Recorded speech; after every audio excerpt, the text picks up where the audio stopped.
systemize the predictable so you can humanize the exceptional. The system's going to free you up to Hmm. use your exceptional talents as you see fit. What does it look like to win the week? Now just go do it. How can you play this chess game and kind of optimize things based on knowing the rules? Don't waste years of your life doing something where you know it's not the right thing for you. Hello and welcome to the Differentiation podcast. My name is Michèle Sorgaroli and I'm your host. And today I have the distinct pleasure of welcoming our guest, Rich Kurkowski. Now, Rich was once a lawyer who then took a master's in tax law, who then became a business owner, and all through the while navigated life with both courage and curiosity. I understand that he was inspired early on by his uncle's trucking company, and then he went on to build and sell his own cleaning business. Today, he has mastered the art of processes and systems and methodologies and operational logistics, and he helps leaders find financial clarity and real traction, all while raising two daughters, challenging himself with these Spartan endurance races, and living with purpose. And I am excited to dig into this. Thanks for joining us today, Rich.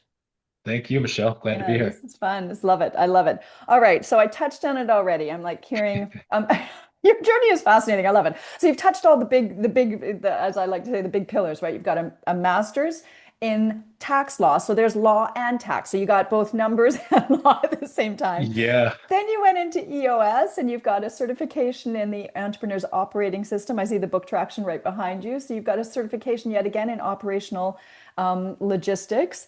And now you're a financial advisor helping people with their money. Fascinating piece. So tell us a little bit about that journey. Yeah, I was going to say, so it's not all completely obvious just from that. I think every time someone sees kind of my resume, they're like, "How Yeah, help me make sense of it." But at the I end of the love day, it. yeah, no, I think it makes sense. I guess where do you want me to begin? Well, here's the key. This is what I find fascinating is that these different pieces of the puzzle, if you will, there's law, there's tax, and there's finances. And you've Yeah, touched all of them. So I'm curious about how did you start in law and what okay, happened that attracted your interest in tax? And then we'll take it from there. yeah. So I'll go back, I guess, to the start of career, right? So in college, um, wasn't 100% sure what to major in. So basically just followed what my dad had done. He was an accountant. So he was like, Okay. accounting's a good field. Why don't you major in accounting? So Oh, that's that's what I interesting. decided to do. I guess my late teens, 20-year-old self decided let's become an accountant. So spent 2 years doing That's that. super cool. Enjoyed the work, but it was more at the time, it was early 2000s, and maybe it's different now, but the lifestyle of a young accountant in, a big four accounting firm was you're sitting behind a spreadsheet 60, 70 hours a week. Yeah. Biggest thing I remember there is like you'd walk outside on a break, and if it was sunny, how you're like squinting because your eyes, had zoned into a spreadsheet, and now the sun is too much for your eyes to handle. So that was kind of the first turning point where I was like, okay, I don't know if this is what I want to do the rest of my life. So decided Interesting. to go back to law school. So that's how I ended up in law school. Um, Went the tax path as a tax attorney just because it was really familiar, because I had the accounting degree, so Right. speaking tax was kind of already natural. Enjoyed some of I guess, the chess game aspect of it, as you're trying to Uh, piece together a plan for someone. It was interesting, more exciting than when I was early on doing as an accountant, where it's kind of looking back and seeing what happened versus planning ahead. Oh, Um, interesting. So that was influential, actually, in terms of having a backwards facing career, if you will, in accounting versus yeah, forward facing in law, which was the planning and, as you said, the chess game. I also yeah, noted just to capture this because I think it's interesting. You talked about, being at your desk and being behind spreadsheets and whatnot. And I'm guessing that in the law, there's more people and more planning. I'm sensing there's a people piece here that I'm curious about. So I just want to there highlight there that. was. It's still, I think, as my path went forward, like it's still what kind of left eventually had me leave it. Only from so when you're in a large law firm, the people you're with are the other lawyers in that large law firm within the Right. group. Hmm. Um, and then you did have the client exposure, but it was somewhat minimal at that point. Like you may talk to a client a couple times during a quarter, but for the Hmm. most part, you're just doing a lot of work behind the back in your office. Yeah. So I enjoyed kind of the strategy piece of it and trying to figure things out and find ways to help, companies reduce, what they're required to pay in taxes. Doing it ethically and by the rules, but that was good. But there was still that piece was missing a little bit. I remember at that time thinking like it would be nice to interact with people Mm-hmm. more than what I'm doing now. A lot of those days were still me in the office, Okay. kind of doing your research, writing memos, all that stuff. But it was a lot of Yeah. lonely time. Now you pursued a master's in tax law as well, hey? Yeah, yeah. So once you come out of law school, you could go that path. So within the large law firms, there's tax departments, you can get in there. Um, but it's such a big area where, obviously the tax code is, a book Yeah. this thick, and then you've got regulations that are 10 times the thickness of that, the tax code. So a lot of people will in that tax law area go pursue a master's in tax law just to really make sure, you're an expert of all things tax at that point. So yeah, while I was working, went back and got that degree through an executive program that NYU offered. Interesting. I'm seeing even just a little bit I know about you, this challenging to be better. The Spartan Yeah, endurance races give you away a little bit because they are always about this endurance race is towards the pursuit of more like stronger, better, faster, what have you, yeah, right? Um, yeah, oh yeah, so I'm sure your master's, I'm hearing that there's an expertise component that's very important to you as yeah. well.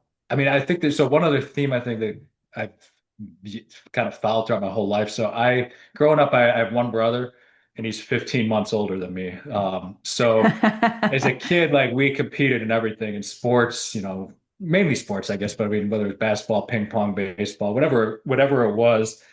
But I was always, a little bit smaller, and I was 15 months behind him. Yeah. So I was like that gritty younger brother. Like I was just like, I got to the point pretty much anything we played where you could beat him, but you'd have to like push to kind of Right?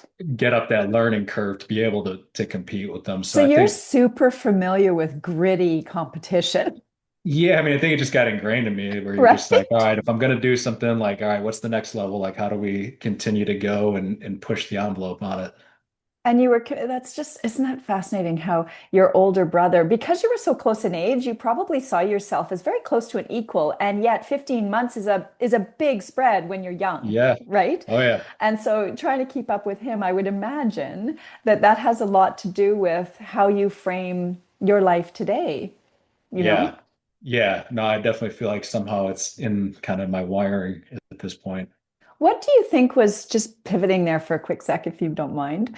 Yeah. Um, I'm curious about your relationship there. What do you think was the biggest learning or impact of your relationship with your brother on who you have become? Um, yeah, I'm trying to think the best way. I mean, I don't necessarily remember him like talking trash or, putting me down if he beat me. It was maybe more of just like a pride thing, Mm. to be able to try and keep up with them, to show them, okay, yeah, we started playing the sport and you were better than me, but now I'm able to keep up with you. There was something there, and I think he was always good about like he would take pride in it too. Like it wasn't Yeah, like he'd get that's bent out of awesome. shape. Like sometimes his friends would be over and he'd be like, "Oh, like my brother is gonna beat you." Or, he knew like once I got to that point where he was like, took pride in watching me succeed. That's really interesting. So a couple of, yeah, the fact that he was supportive and took pride in you, I'm sure would have been really encouraging. Yeah, The other thing that I'm hearing, which is interesting, is because he was only 15 months older, you spent your entire youth seeing where you were going to be. yeah, Super clear. it's Like because it was so close, it's different in age when you see 3 years or 5 years older. I think it has. Hmm. I'm an older child, so I can't speak to this. But my brother is 3 years younger, and obviously a boy, and I'm a girl, so there's a different dynamic there altogether. I would imagine I have to have this conversation with him. Now I'm curious, but as I'm imagining myself in your shoes, I'm thinking, oh, you're constantly seeing, I'm going to be able to do that soon. Yeah. Oh yeah. Yeah. I mean, I remember like yeah, in Little League, when he hit a home run, then you're like, all right, like now I need to hit a home run, like Right. you start trying to think about, yeah, that's like the next thing that you're Yeah. seeing him get to. Exactly. And then on top of it, you've got that because you're a little younger, you do need to have a little more grit and resilience in the game. Yeah. Just to allow you, my husband is also a younger brother. And so he was always playing with kids who are a little bit older. So he has very similar stories about, you Yeah. had to kind of put on your big boy pants and Yeah. you You kind of couldn't have to go prove off and, yourself to them. right? If you wanted to play, you had to play a Yeah. bit of, you had to show up as being competitive. Super interesting. I love Yeah. this. Yeah. So big influence on how you developed and grew and what you saw was possible that time. Yeah. Yeah. I think that's the thing I've learned. I think I need to take on challenges to stay motivated. Like if I look back at the accounting job, not that I couldn't have done well there, but it Mhm. was almost like the path was too slow and the opportunities were too slow. If it was like, you're going to get this incremental raise or Mhm. promotion, and in 14 years you can be X. Like Right. I think to me, that type of path like doesn't do it. Like the motivation wasn't there. You start looking, okay, this isn't it. Where can I go from here? What makes more sense? Hmm. Interesting. So not just the challenges, but also the pace. Yeah.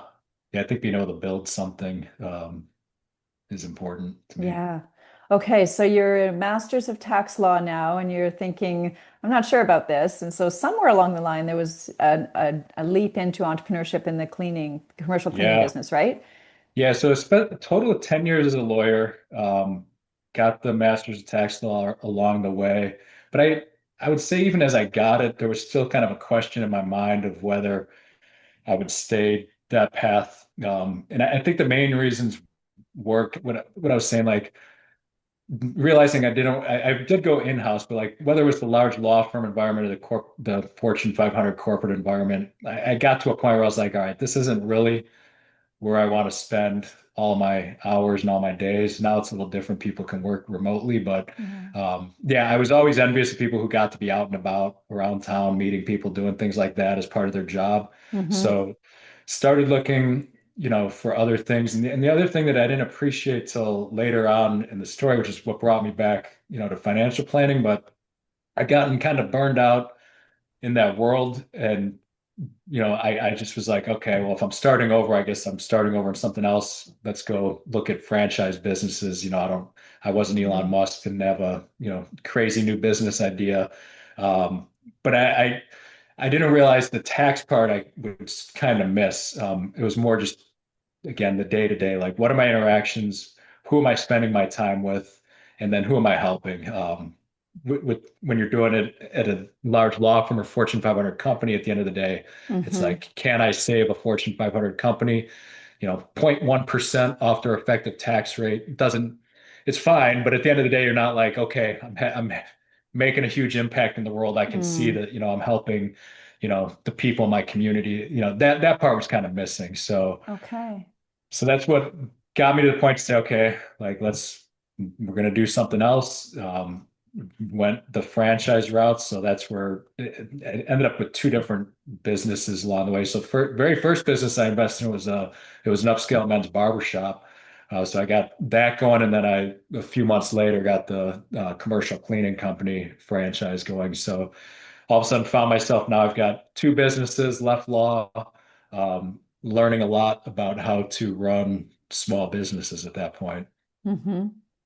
And then what happened? You decided to sell. So what happened in Yeah. your journey So along that, the way, I mean, that's when I came across EOS, came across traction because I had these two businesses, you're running businesses. Now I was part of the community and networking groups, and you're meeting other business owners, really starting to know other business owners around town. And along the way, you get this, from other business owners. Oh, you really need to read this book, Traction. You should be running your business on EOS. So that's how I came across it. Read the book, started kind of putting these things in place on my own in my business for a while, but eventually scheduled a meeting with they call the EOS 90-minute meeting where it's your kind of introduction to talk to an EOS implementer about what it would look to hire them to help you implement it. And after that meeting, I came out of it and I was like, wow, that guy's like an advisor who's just advising people on EOS. But that's their job. Like I didn't even know that was like something that existed or was even an option. Yeah. So that was kind of the next thing that got my wheels turning was okay, I'm either going to really invest a lot in the cleaning company and bring this person in to help implement EOS, or I'm like, maybe I sell this business and become an EOS implementer. And I'd say the turning point there, what was really there for me, I knew the couple of years I had between the barbershop and the cleaning company, you start to learn more about yourself and like the Dan Sullivan unique ability concept. Yeah. And maybe I should have seen this going in, but I didn't fully appreciate it. But to run those businesses, there was no chess game. There wasn't much strategy. It was like you've got a pretty simple formula for how you run a barbershop or a cleaning company, particularly within a franchise system.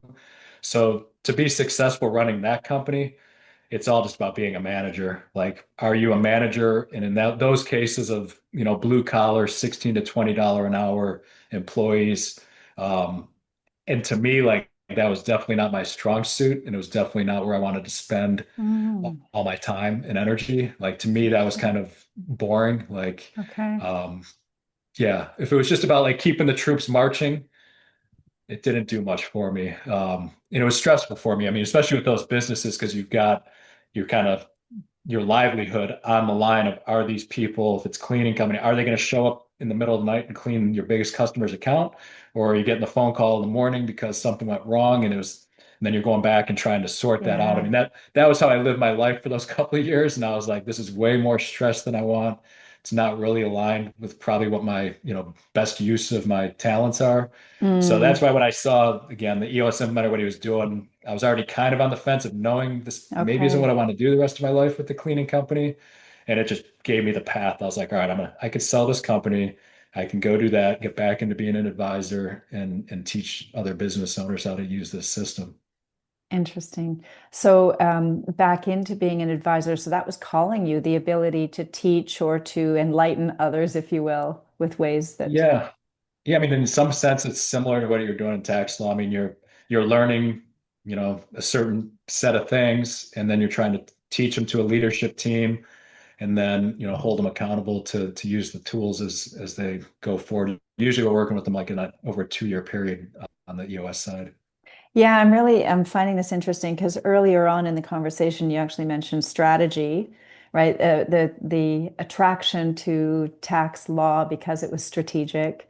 Mhm. And then we also talked about the complexity of the chess game, if you will, and that planning that you really like, and the pace of change. And you're referring to your business as having a more simple formula, and it seems to me, as I'm hearing you, if I'm accurate, that it was lacking some complexity and lacking some challenge for you, and perhaps didn't have necessarily the potential for the kind of stimulation that you were looking for. Is that Yeah, I think accurate? that's fair. I mean, maybe the only part I'd change is the challenge was there, but it was like that saying, it's simple, but it's not easy, I think is the way I put it. Like, Yeah. Wasn't yeah, the kind of challenge that you were seeking. right. Is It that was the fair? challenge of how do Yeah. you herd cats, Yeah, between my whether that it's my employees or my vendors that are causing you headaches. Like, yeah, I don't want to spend all day beautiful, every right? day You're on touching on a those. really big idea here around like everything is a challenge, and it's just a matter of what kind of challenge do we want to take on. Yeah, yeah. That challenge to me was, like I said, it was stressful. It was draining. Like that was not the challenge that. And there's people who are fantastic at it. And I realize now in hindsight, and some of the people I work with on the EOS side are fantastic at that. I'm like, I know it's not me. Like I know how Okay. to start a business, get it up and running, but I don't want to go through that. Certainly with the blue collar business, like I don't want to go through that stage again. There were Right. times with the cleaning company where I would be out there cleaning. I learned how Yeah, to clean carpets. I know how to strip and wax floors. I mean, I was early on cleaning toilets because it's like someone doesn't show up. You've got a business, you've got to do invested it. money. You got to Right. go make it happen. Yeah. Like I said, this key of knowing the kind of challenges that are depleting energetically or inspiring energetically. I mean, you're going Yeah. into these endurance races, they would be physically depleting, but I would imagine they're energetically Yeah. inspiring, right? They are, and it's funny because part of the reason I even got into them, I started to notice, and it wasn't always there, but like some of the business owners, particularly like when I had the cleaning franchise, I was looking at some of the owners that were successful, and there were a couple who were like in like crazy physical shape. And in my mind, sometimes I was just like, does that help? And not from the physical standpoint, but I started to view it over time as like it helps me. It's almost another lab to work on the mental aspect of things. It's like if I can get stronger and more disciplined mentally there, it's going to help me because in a lot of ways, I'd say building and sustaining a small business is like running a marathon. Like it's going to beat you up for a Hmm. long, long time, or Hmm. just require you to keep pouring the energy and to not quit.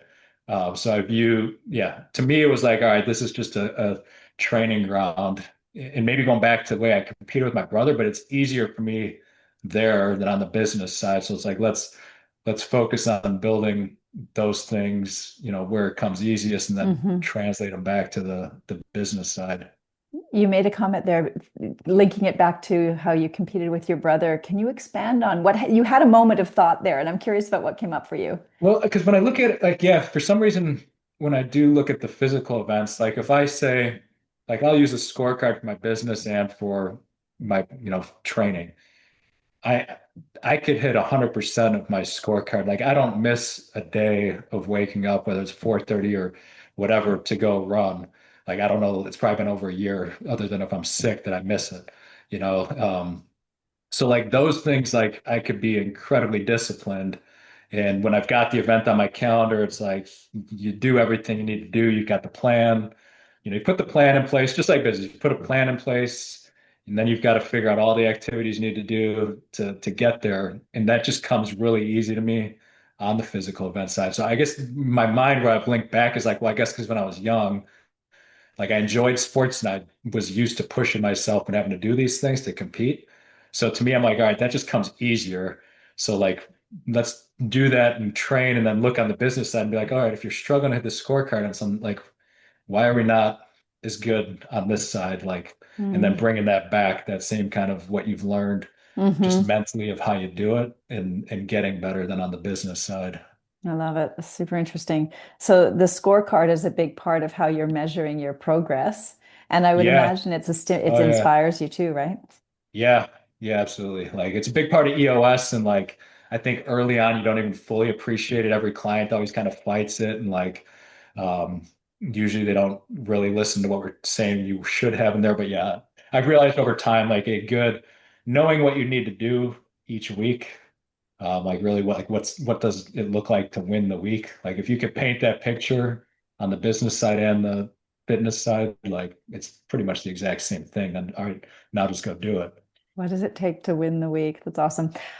So, Yeah. Rich, if we go back to your childhood, maybe not with your brother necessarily, but just the ecosystem of your childhood, if you will, was discipline and this measuring your success or your growth, was that something that came to you naturally from the very beginning, or was there a time or a period of your life where that really started to develop in you?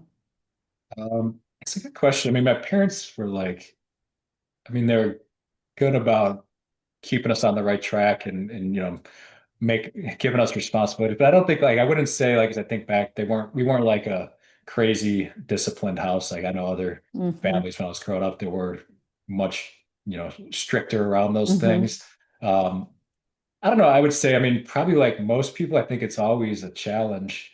But I guess like now the privilege you get from being in an EOS implementer over the last several years, it's worked with over 30 leadership teams now. And like, so you're standing in rooms watching people run meetings and try and follow the rules we're teaching.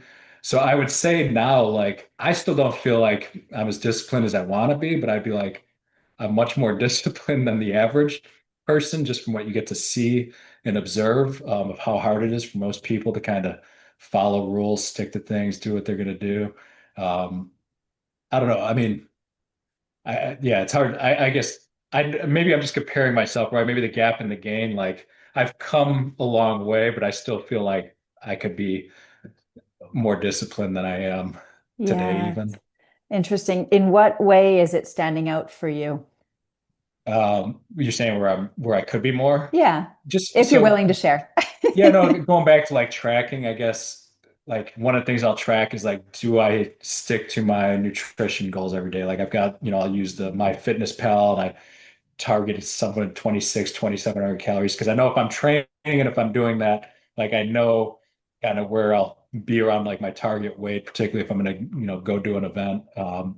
But that's the one I'll struggle with the most. Like it's Interesting. easy to be like, all right, let me, just go ahead and eat this few extra things and go over that. And then once you do, you're like, well, the day's lost anyways. Like I'm not going to check today on the scorecard for hitting it. So Uh, let's just go, eat 5,000 calories today. Um, so that's to me, that's probably one of the hardest ones Interesting. to stick with. If I'm doing really well, I'll hit it 6, 7 days a week. If you're not, maybe it's 3 or 4 days a week. But Yeah.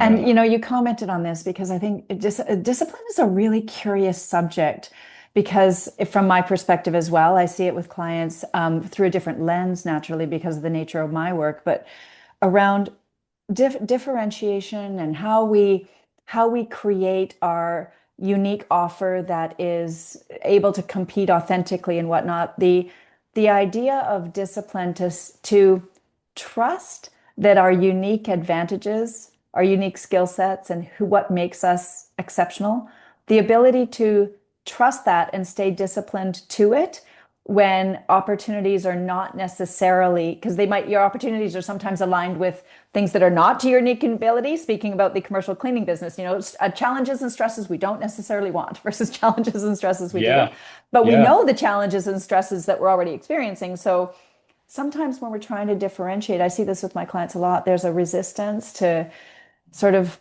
put those discipline guardrails up that says, hey, this is the work that I do really, really well, and I want to operate inside that zone. yeah. Where did you see that type of thing in your work, or where do you see it now in your work today? Yeah. So just make sure I answer. So you're saying where it's toughest to do Yeah, those things? yeah, I would say, and as you're kind of talking through that, I was thinking, I think it's where there's probably the mental blocks further down that you got to dig into. But one would just be like one of the things I'd have on my scorecard is like, am I just reaching out to enough people, each mm, week? Like it doesn't have, you're not calling them to say, hey, do you need to, you need a new financial advisor, but just to, what's going on in your life? How are yeah, things going? Just staying in touch, continuing to build relationships and at some point maybe there's an opportunity there, but making those calls is what I'll struggle with, and I think at the end of the day it's because you don't want people to think you're trying to sell them. right, um, so yeah, I think where I struggle is probably where there's that little bit of like mental baggage or hesitation yeah. around it, and then you're not hitting what appears to be a very easy number to hit Well, for some other reason. yeah, I agree with you. I think that there's definitely that hesitation, or we pull back because we're thinking about the potential negative outcome, right? Yeah, You're like, yeah, oh, I don't want people to feel this way, or I don't want to feel this way, or I don't want someone to think something about me, or what have you. I don't want to fail. And yeah, interestingly, if we reflect back on earlier in the conversation, talking about competing with your brother, when we can see what's possible on the other side, we're willing to take on any challenge. yeah. Isn't No, that you're true? right. Right? Yeah. It's I've maybe that's yeah, maybe it's just a little harder to visualize. It shouldn't be harder. I guess I know people who are there. Um, yeah, I don't It's know. curious, isn't it? Because I see this a Yeah, lot in my work, and I'm sure you did as well in your EOS stuff, and I'm sure you do with your financial planning as well, right? Where yeah, people are resistant or holding back, and yet if we flip the script, if you will, and look to, well, what's on the other side, and is this a challenge you actually want to take on? yeah. Yeah, I work with the coach who's specific in the financial planning industry, but one of the things he talks about a lot, um, to help try and get over that is just this idea of, if you were a good friend of mine and say 5 years from now something happens in your life and your financial plan wasn't set up to take care of it, he's like, how would you feel about Yeah. me knowing I could have helped you fix that problem? So he's always put it on me to be like, well, if you care about the person, like you should at least see if there's a chance Mm, to at least make sure what they have going on is right. And the uh, confidence there is getting a little more only because the longer I've been doing this, the more plans you see. You usually do see there are lots of gaps and holes in people's plans, so it starts mm, to reinforce that. Where a lot of times you're like, there probably are some problems there. So like if whether it's me or someone else, like if someone else can take a look that's got a trained eye and knows what they're doing, they're probably going to prevent you from having a mm, potential issue down the road. But yeah, mhm. it's really realizing that value's there and you're helping someone. Yeah. And how do you help your clients with that or your colleagues when they are struggling with their own value proposition, if you will, and maybe not being as courageous as they might be? Yeah.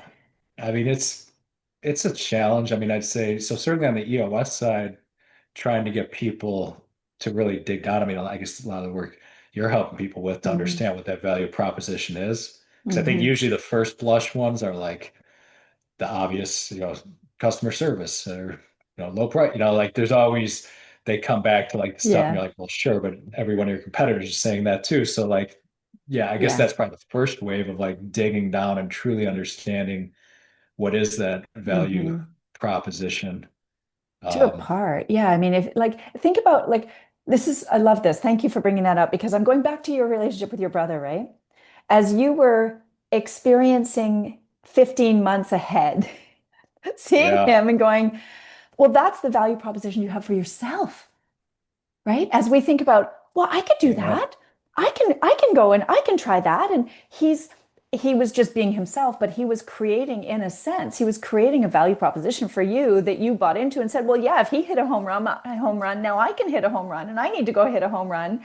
So yeah, we buy into what we see, or in that case, you did. You're not always going to, obviously, but there are times when we see something and we think, oh, I can do that. I want to do that. And so often we lack either a visual picture ourselves, or we lack somebody helping us see through demonstration or embodiment or what have you, help us see what's possible. And we're not connecting with that in the same way. yeah, Are you feeling like that? yeah. Yeah, and I mean, one of the other things, I don't know if it's common when you run across this, but I feel like there's also like the idea of like people wanting to be humble. So you Oh, don't, yeah, it's tough to be like, well, I'm really good in these three areas. Like I think it just doesn't feel right. It feels like you're going to come across as bragging or, totally. somehow Yeah, turn people off. I So it's definitely deal with walking a that a fine lot. line. Yeah, absolutely. And the thing I think that's really interesting is if we say we're really good at something, yes, that's really all about you. Right. Right? But if we Yeah. say, I'm really good at this thing and this is how it will help you, can I help you? Can I bring my gift forward? Can I bring my strength forward? Now it's about them. Yeah. Yeah. That's a huge difference right there in how you position it. Isn't it interesting? And so I Yeah. think we're much more generous if we're like, oh, with our friends and whatnot, if they need something, we don't have to tell them what we're good at or not good at. We just say, oh my gosh, I'll bring it over. I can help you with that. Let me do that for you. We don't even give it a second thought Yeah. with our friends because we Oh don't yeah. have to say, oh, by the way, I'm really good at making chocolate cake, which I'm not, by the way. But if I were, I would say, I can make the chocolate cake. I'll bring the chocolate cake, right? And our friends Yeah. would go, awesome, thank you. They wouldn't say, well, look at you being all Yeah. braggy, right?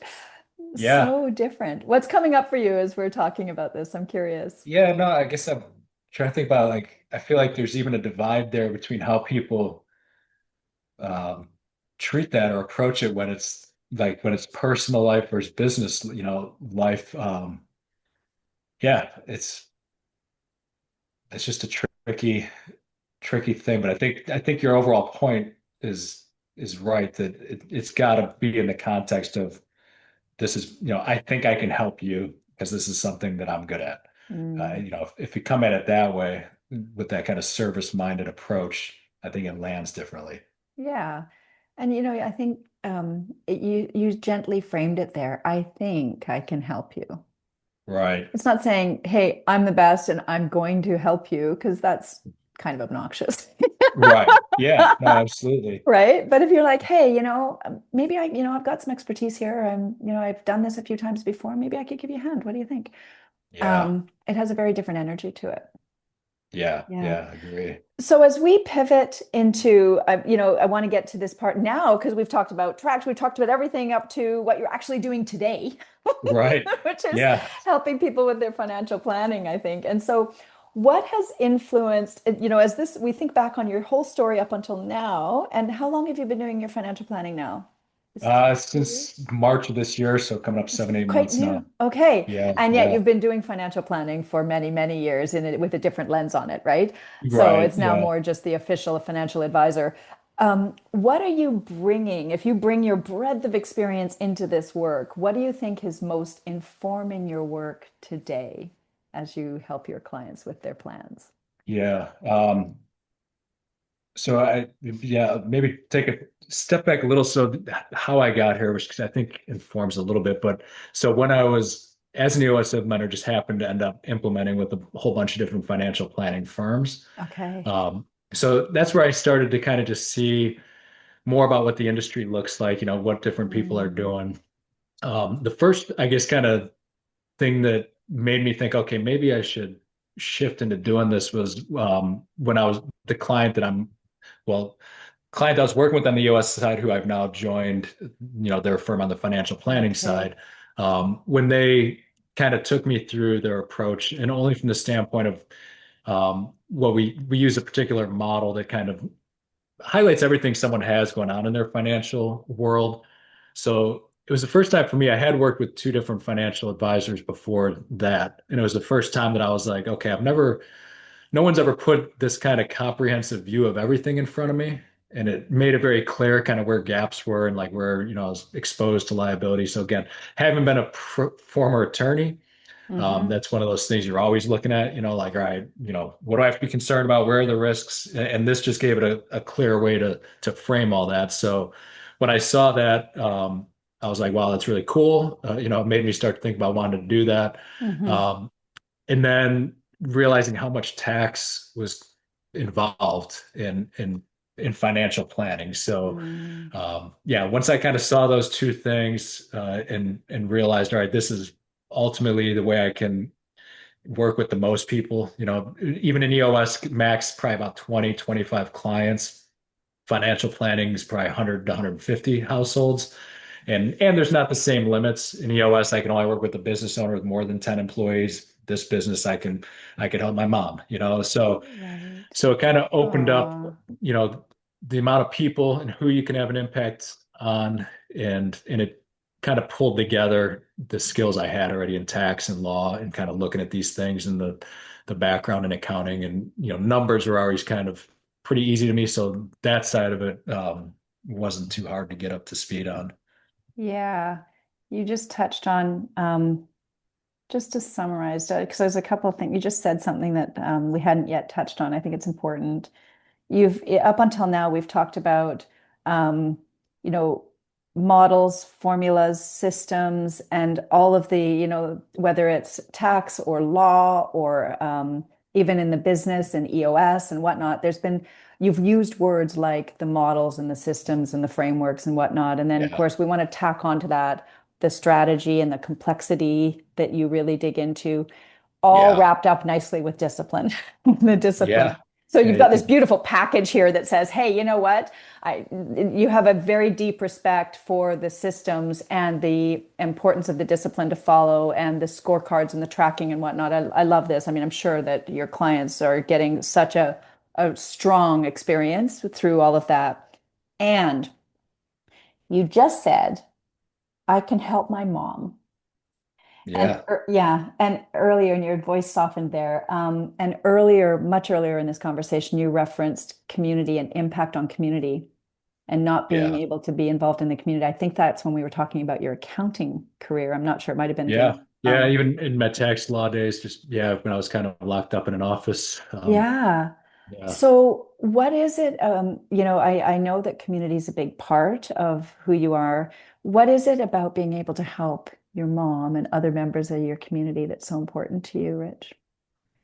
that's a good question. I don't know if I've ever, to me, I've always been like, I know I like it. I guess I've never really um, stopped and dug into it. But I mean, maybe it's more obvious because you've got a person in front of you and someone you care about versus again like the company because you're again I guess if I helped out the Fortune 500 company and it gets slightly better, that means millions of shareholders do slightly, no one that you actually know, no one that you can actually look at and say, Mm, hey, we just made you know we made this change in your life, and then to look back and be like, that's really had a, you know, it's been positive change in my life, and thank you. You just yeah. don't get that there. So I think there's something to that that is just important to me, and without it, um, the work just doesn't seem, as engaging or interesting. There's a certain degree of connection. What I'm hearing is that for you to know and experience the impact of your work, it's more fulfilling than if Yeah, it's, at a bigger scale that you don't necessarily connect with. yeah, Is that what I'm yeah. You hearing? got it. Yeah. That's lovely. Can you share a story without breaching any privacy at all of a time when you've had that kind of impact that lit you up like a firecracker? Um, Trying to think whether it's on an EOS side to bring go one on one. Yeah, I mean, I guess some that come up on the EOS side just because it's more obvious. But when you work with a company there for a while, when you've got an owner who Yeah. goes from a stage where they've been, stuck in the business all the time and not able to take vacations, not able to put the phone down, any of those things, and they get to a point where, they've built the kind of team under them and they've got the systems and processes in place. Where one of them was, had an RV and was going around the country and traveling with his wife. So, when you see something like that, you're like, all right, this is, it's really cool to be able to help someone get to that point in their life. What's cool about it for you as you're framing it? I'm curious. Um, I guess that just to be a part of it, to be able to see it. And I know on that side too, more so the EOS side than the financial planning side. There, I feel like they're doing the hard work. Like I'm just kind of, you're teaching them Mm, a set of tools and you're facilitating them using it. So, I'm a part of it. They're doing, like I said, they're doing the hard work. The financial planning side, it's a little more where you can, mm, a little more on me. You can move the pieces and do the things to hmm to get there. But yeah, I'd say in either case, just being able to be a part of it, knowing you made someone's life better. Not the truth, hey? It's Yeah, so common. I hear that so often where clients will say, I just want to make a difference. I just want to yeah, make someone's life better. And as you think about, the work that you're doing, when you see the difference that you make, what I'm hearing is there's perhaps, and the way I'm framing it, so through the lens that I'm hearing, and I want you to correct me if I'm not getting it quite right, I'm hearing that there's a sense of freedom. The story that you shared was the ability to experience their family and take vacations and not be, and the business became an asset to their life as opposed to a drain. yeah. Yeah, I guess, yeah, now that you bring that back up, I think that's important to me because when I was a lawyer, that was, constantly that was one of the problems, getting emails, phone calls, Hmm. nights, weekends, all that stuff. So you could never truly unplug. You're always kind of living in that state of anxiety. And then even when I had my cleaning company, Yeah. I always joke people that it was like PTSD that it took probably about 6 months after I sold it to get over that when my email alarm went off in the morning to not feel stressed because we have a cleaning company and commercial cleaning or cleaning at night. So in the morning is when all the emails or phone calls come in Oh for my anyone that gosh. has a complaint. And you learn a lot with the cleaning company too. You learn quickly. It's probably the easiest diagnosis. Your best referral could be to a therapist because when someone's losing their mind over like a paper towel being put in a dispenser a way they don't like, it should have been Oh. this way, not that way, and you see the reaction, you're like, I get it. We'll fix it. You might have some other stuff going on if you're that upset right now about paper towels. But anyway, yeah, between, I guess, the first 15 years of my career, there was always that, sense of stress because of the business or the work. Something, could jump in at any point of your day, and there was no time that was safe. Vacations, weekends, nights, any of that stuff. Right. And having lived that, I think I would imagine, having lived it, that you have a much greater sense of empathy for what that feels like and looks like as the Oh yeah, business owner. And having experienced the opposite of that, or the solution for that, if you will, through the EOS system, you're able to have a much greater sense of what's possible and how to create that freedom yeah, for an entrepreneur. I mean, entrepreneurs go into business for freedom, and so few yeah, end up experiencing it, right? yeah. It's the crazy thing of it, It's right? the I mean, crazy thing. And so, what is it now, today, as yeah. you're embarking on and entrenched in this new life of being the financial advisor and looking forward with their money? What is it that really lights you up today about the work that you do now? Yeah. So it's one of those things if I think back kind of like where, the unique abilities would be. I think one is like I am really detail oriented. So I remember even in the Mm, law firm when um, we had a big trial when I was there. It was like a month-long trial, and um, you'd have to put together scripts for it's interesting. So when you're actually in law, you realize, unlike the TV shows, they're not asking questions on their feet. We've already scripted every question that the partner is going to ask. But I, like out of all the attorneys in our on that team, like they would give me like, hey, review this script because like I would be like, oh, in the deposition they said this word, not that word. It should be this page, not that. Like so. I've always wow. been really, really good at digging into the details, and not just wanting to kind of glossed over. So it's one of the things I've seen already when you look at financial plans, like right away you'll be like, this is wrong, this is wrong, this is off. Like you'll see things where you're just like, all right, like that's sloppy. Like to me, it's like that. It drives me nuts. So I'd say that's one I've realized just where I could Mm, be kind of detail oriented and like make sure we're doing it the right way, is where yeah. I'm strong. And then I'd say just the tax background and kind of liking to look at like, all right, how can you play this chess game and kind of optimize things based on knowing the rules, is another area where it's like usually again you'll look at some things and be like, we could be doing this in a different way that's a lot better Hmm. than what we're doing right now. So to me, those two are probably the strongest ones. And then just what I've picked up with EOS over time is just knowing that like I better have a structured process and like how I bring people through. Because it's one of the other things I think you see so much in business and particularly small business is like a lot of times there's not really a clear process for how a customer is even going to come through, Right. what you're doing. What should that experience look like? And how do you make sure you're doing it the right way every time? So kind of bringing from what I've learned from EOS and how they taught us to run that business and bringing it and doing the same thing on this side has been really helpful. That's awesome. Yeah. Detail oriented with some expertise, particularly around the tax side, so that they can optimize. And then this piece around the structured processes and the discipline to follow them, Yeah. right? Yeah. It seems like it should be such an easy one, but it's another one. I don't know why. Like people always fight it. I can't. Every company. Well, we couldn't really have a script for how we run that meeting because it's always different. It's like probably could. Yeah. Out of the 10 people doing it in your company, someone probably does it better than the other nine. So Yeah, like, yeah, you got to go off script. It's not meant you're not robots, but like figure out the formula that that's the right. best is using and let's do that every time. Um, yeah. The more businesses you're around and like you see that you can do it. Yeah. But for some reason it's like you got to drag people in to get them there. Well, I mean, it seems very natural to me. I always talk about polar opposites or the ends of the pendulum swinging or the polar opposites. I tend to use those frameworks a lot.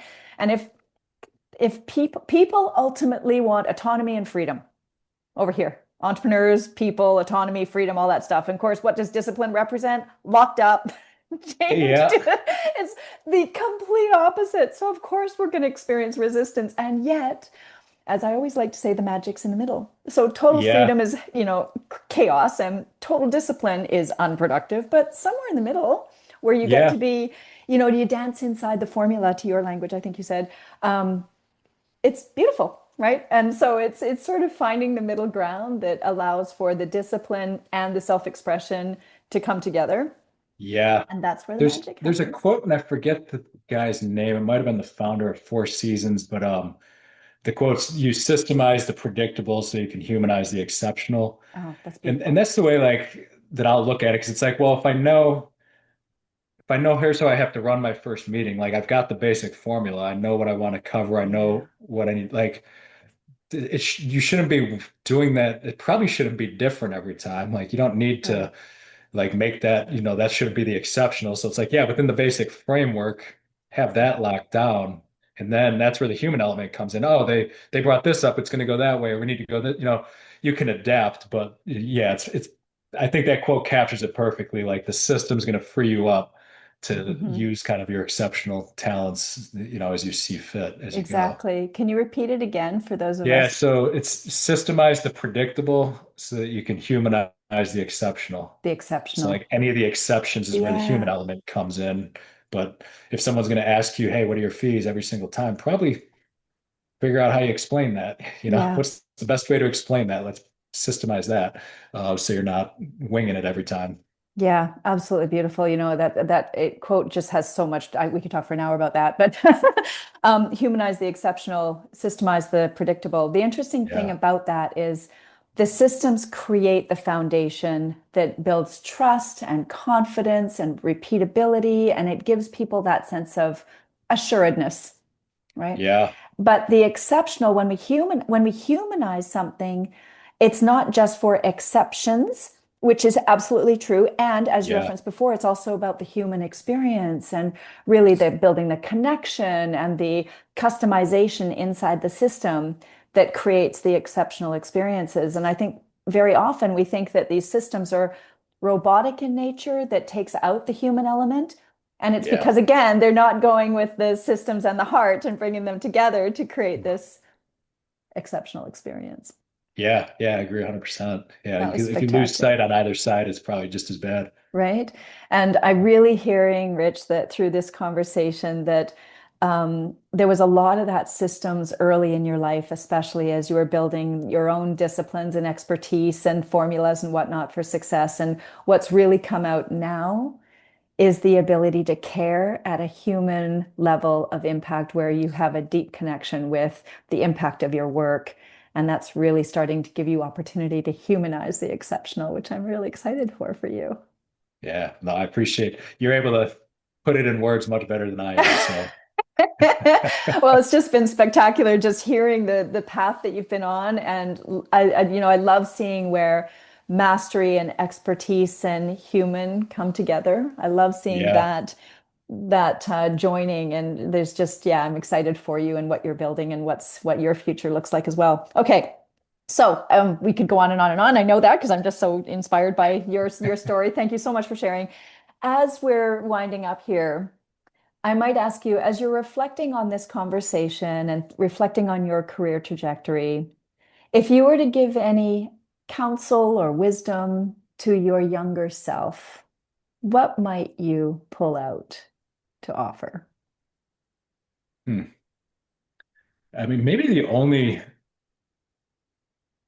biggest thing that jumps out would be to really think about that concept of unique ability. And I know even when I first heard about it when I became an EOS implementer, they talk a lot about Dan Sullivan and Mm, strategic coaches material, but I heard about it and didn't fully grasp it, I think, until even now. I mean, I think it's constant, but and what I mean there is like if you're embracing that idea that like, all right, there's something that you're uniquely good at and mm, that you love to do and you're best at, you're gonna kind of feel it or know it.